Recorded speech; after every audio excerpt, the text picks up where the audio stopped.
Today on the CTV News at 5, reaction to a school bus driver charged with impaired driving while behind the wheel of a bus with a dozen children on board. Plus, I have decided once again to run for the position of mayor of our fine city. There will be a race for the city's top job. And I was driving in drag, and I thought if I ever owned my own cab company, it would be a creepy thing. we take you for a ride in Lethbridge's creepiest cab.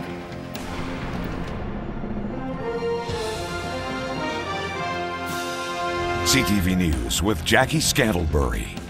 Good afternoon.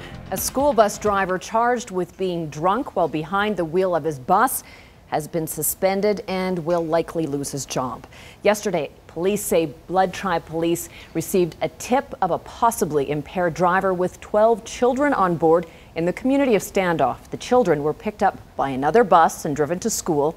The bus belonged to the Blood Tribe School Bus Co-op. Representatives of the co-op say they are shocked and disappointed by the driver's actions. The co-op employs over 60 drivers and provides transportation for Blood students attending 5 southern Alberta school districts.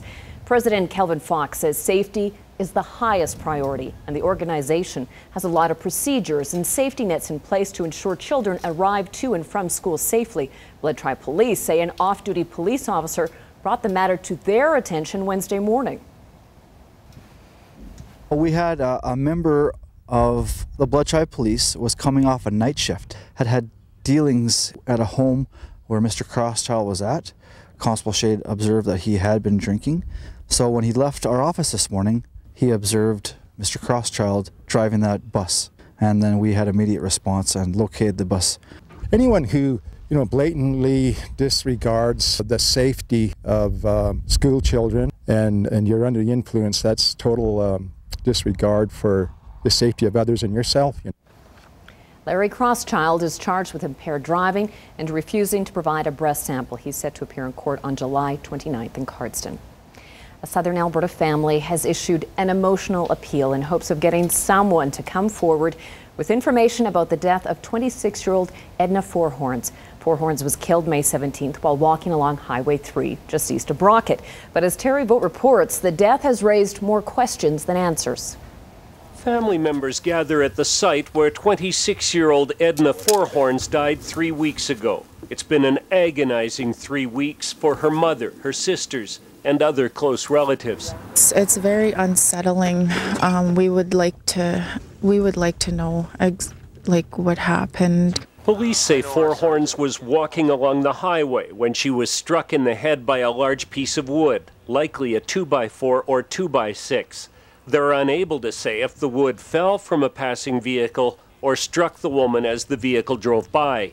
RCMP are urging people to come forward if they have any information, even if they're not sure that it's relevant. If we're going to get the whole story, we need to hear what everyone has to say.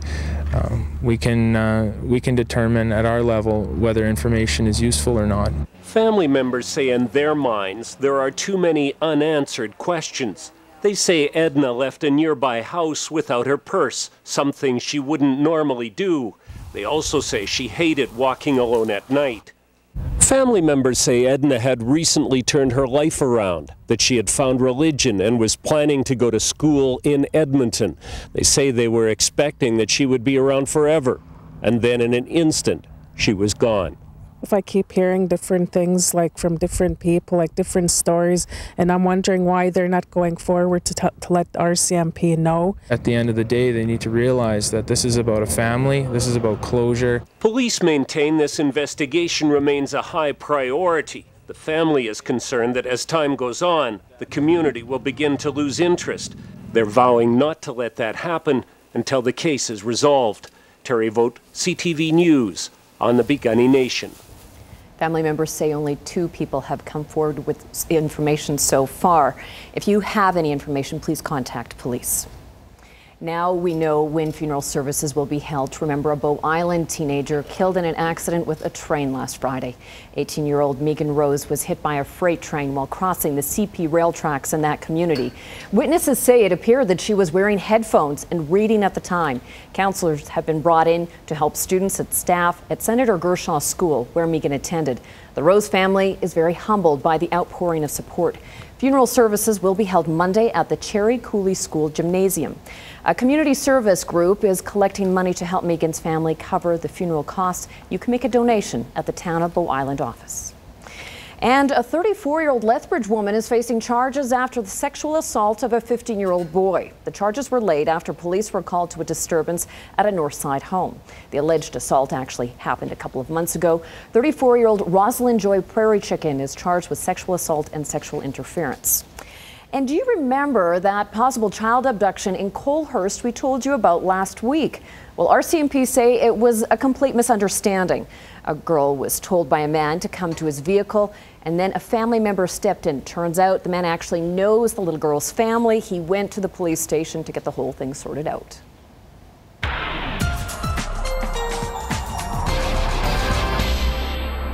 Dory Rossiter, the weekend is shaping up very nicely.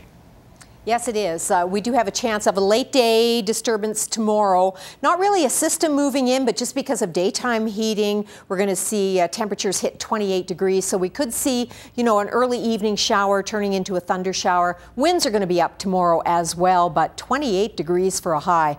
I'll have more details coming up in a couple of minutes. Thank you, Dory.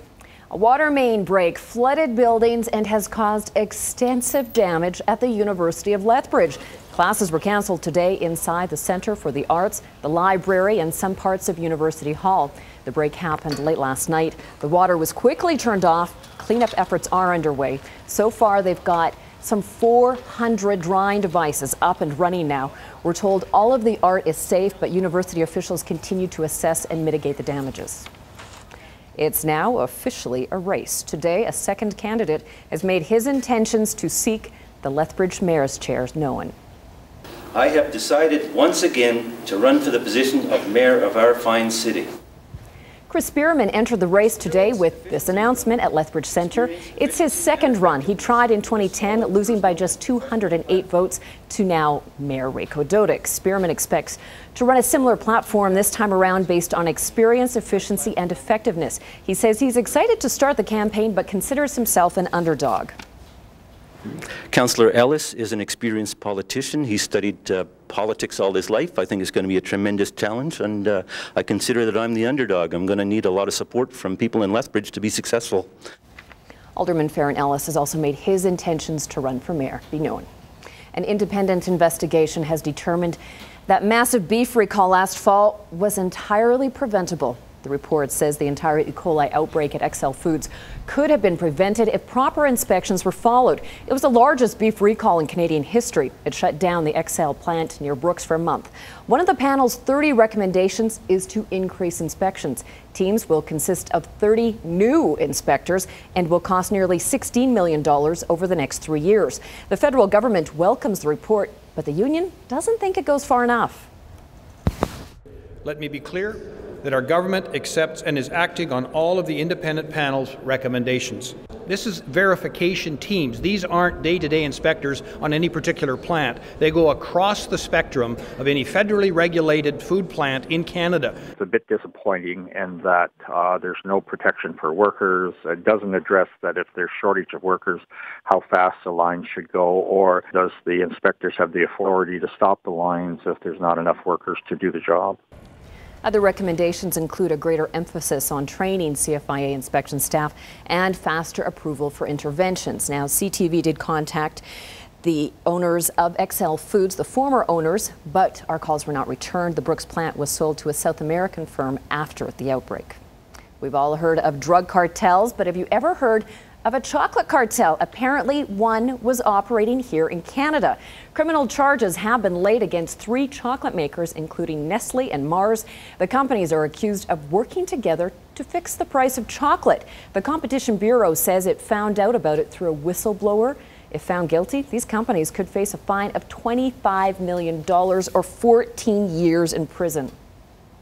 The Lethbridge Chamber of Commerce is hoping to cash in on a cash crop. Chamber President Darren Bora says they're continuing to push the feds to recognize the economic potential of farming and processing thebaine poppies. It was the only resolution brought to the table by the Lethbridge Chamber at the Alberta's Chamber's AGM this past week.